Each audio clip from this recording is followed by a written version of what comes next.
Isang mapagpalang araw po sa inyo lahat. Ito pa lang si Congressman Abante ay nag-file ng petition sa COMELEC para ipawalang bisa itong COC ni Joey Oy na naging kalaban ni Abante sa pagka-congressman sa 6th District ng Manila. At nitong nagdaang May 12 election, ang nanalo ay si Joey Oy sa halos 1,000 plus votes ang naging lamang ni Joey Oy kay Abante. Okay? Ngayon, base po dito sa inilabas ng COMELEC, ito pa lang si Congressman Abante ay nag-file ng petition sa COMELEC noong May 23, 2025. Okay? At ngayon ay kahapon, no, ay naglabas na po ng desisyon ang COMELEC Division 2 na pumapabor kay Bini Abante bilang siyang nanalong congressman. Okay? Ay alam po ninyo ha, ay ako po ay taga Maynila, no? Ako po ay tumira sa Maynila sa 6th District, no? Kahilom 1, Kahilom 2. Okay? Ang aking misis taga Kahilom 1 ay nung kami po ay naging mag-asawa, tumira po kami sa Kahilom 2 na kung saan yan po ay sakop ng 6th District ng Manila. Okay, tumira po kami dyan ng year 2000 hanggang 2015. Itong si Joey Oy, no, ay tumakbo po yan bilang councilor sa Maynila noong 2004 hanggang 2013. Okay, hanggang 2013. Binuto pa po namin yan, kami ng misis ko, kanyang mga kamag-anak diyan sa Kahilom 2, Kahilom 1. Binuto po namin yan si Joey Oy sapagkat yan po ay kilala namin. Okay? Kaya matagal na pong politiko si Joey Oy. Matagal na pong naglilingkod si Joey Oy sa Maynila, sa 6th District ng Maynila bilang councilor. At sa aking pagkakaalam, nitong 2022 election, siya po ay nanalo ulit bilang councilor. At nitong 2025, kung saan nakalaban si Abante sa pagka-congressman, siya naman ay nanalo bilang congressman. Okay? Pero nagtataka tayo kung bakit sa katinagal-tagal na po ng panahon na itong si Joey Oy ay tumatakbo dyan sa 6th District ng Manila, bakit ngayon lang sinabi ng COMELEC na may problema sa citizenship itong si Joey Oy? Sa akin pagkakaalaman, itong si Joey Oy po ay pinanganak sa Santa Mesa. Okay? Yan po ang aking pagkakaalam, ha? Ngayon, ito pong si Abante, sa aking pagkakatanda, nung araw, parang naging magkakampi pa po yan. Naging magkasama sa isang partido o naging magkatikit sila. Okay? At itong si Abante noon, nung dyan pa kami nakatira sa Kahilom 2, pag siya po ay nangangampanya, nakikita po namin yan. Pupunta sa barangay namin yan. Nakikikamay yan. Nakikikamay sa amin yan. Oo. Binoto rin po namin yan si Abante noong araw. Oo.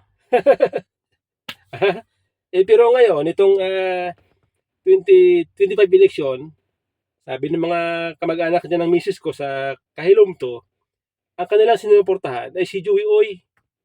At ang nanalong congressman sa 1st District ng Maynila, si Joey Oy. Sa makatuwid, ang will ng tao dyan sa 6th District ng Manila, hindi si Congressman Abante.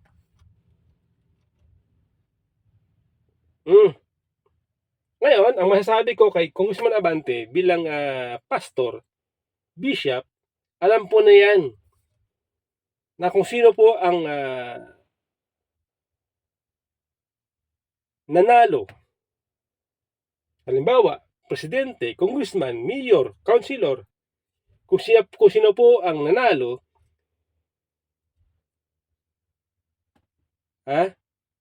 yan po ay kalooban ng tao. At yan din po, kalooban ng Panginoon Diyos.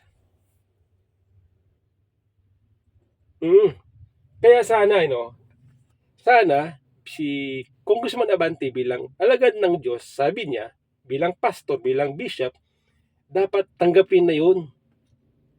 Dapat respetuhin na yun. Malinaw po yan.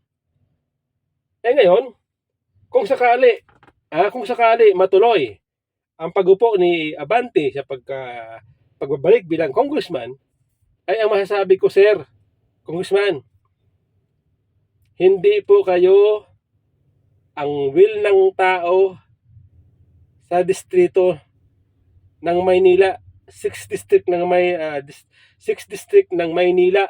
Hindi po kayo ang will ng tao, hindi po kayo ang will ng Diyos. Hindi po kayo ang itinalaga ng Diyos.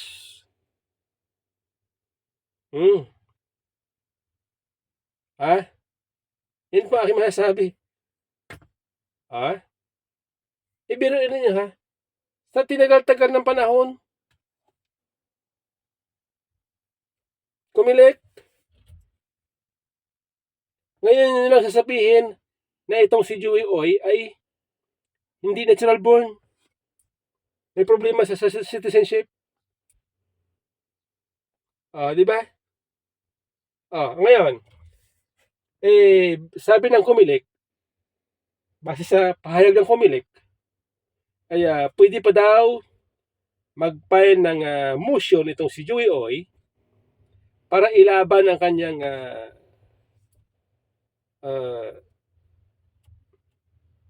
kaso.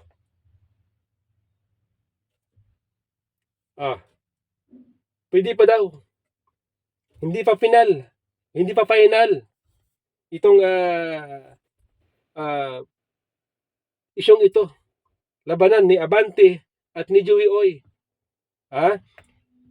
Hindi lang po naglaban si Abante at si Joey Oy sa stage. Maging sa Comelec po, naglaban sila. Di ba? Tayo po nagtataka kung bakit Okay? Ito lang masasabi ko, totoo naman, na itong si Joey Oy po ay, sila po ay may lahing Chinese. Alam po natin yan. Sila po ay may lahing Chinese. Itong si Joey Oy po ay, sa akin pagkakaalam, ang kanyang middle initial o middle name ay Chua. Luis Joey Oy o Chua Oy. Yan po. Luis Joey Chua Oy ang kanyang buong pangalan. Okay? Siya po ay may lahing Chinese. Parang si Joel Chua din po yan. Okay? Joel Chua. Si Joel Chua po ay may lahi din po Chinese yan. Okay? Kaya ang tanong natin, hindi kaya itong si Joel Chua ay may lahing Chinese, may problema din sa citizenship katulad ni Joey Oy? Aking tanong. Kaya sana mag-file din ng petition, mayroon din mag-file ng petition laban dito kay Joel Chua na ipawalang bisa din ang kanyang COC sa Comelec para magkaalaman na. Okay? Para magkaalaman na. Kung sino-sino itong mga politiko na may mga problema sa citizenship. Kaduda-duda. Tayo po nagdududa Diba? Ang nakapagtataka dito kung bakit. Kung singbilis ng bullet train nitong Comelec para aksyonan itong petition ni Bini Abante laban kay Joey Oy. Okay, base po dito sa resolution ng Comelec, ay nag-file ng petition nito si Bini Abante noong May 23, 2025. Kahapon nilabas na ng Comelec agad yan. Ang bilis, wala pa 1 month. mabilis lumabas yung desisyon ng second division ng COMELEC. Pero dito po sa issue naman ng citizenship ni Erwin Tulfo, kung saan wala pa pong eleksyon, kini-question na ang kanyang citizenship. Hanggang sa ngayon, malapit na umupo si Erwin Tulfo bilang senador, wala pang action ng COMELEC sa kanyang citizenship. Kaya ang masasabi ko, kung kasing bilis ng bullet train ang action ng COMELEC dito sa petisyon ni Abante laban kay Joey Oy, siya naman kasing kupad ng pagong ang galaw ng COMELEC dito sa citizenship naman ni Erwin Tulfo.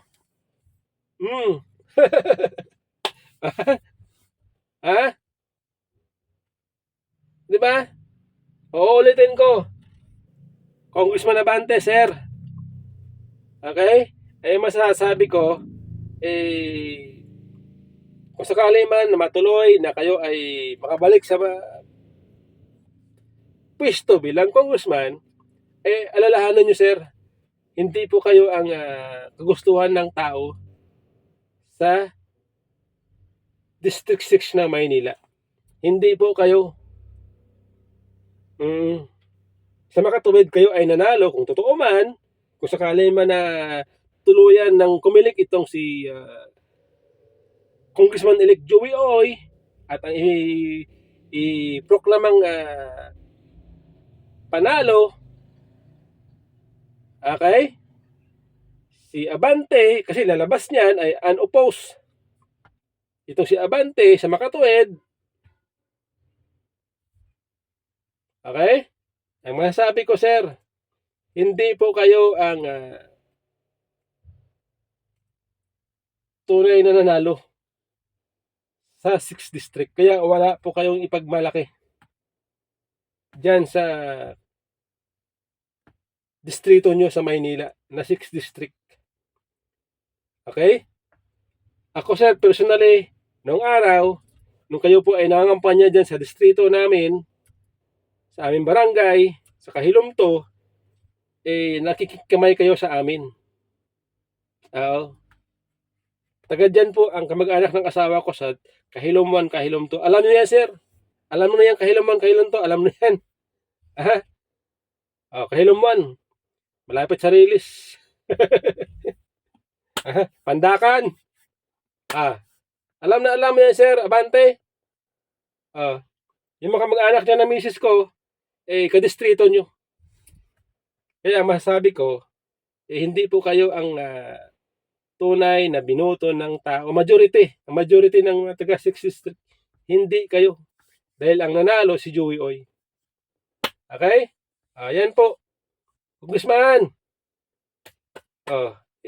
Alagad kayo ng Diyos. Sana man wag ganun.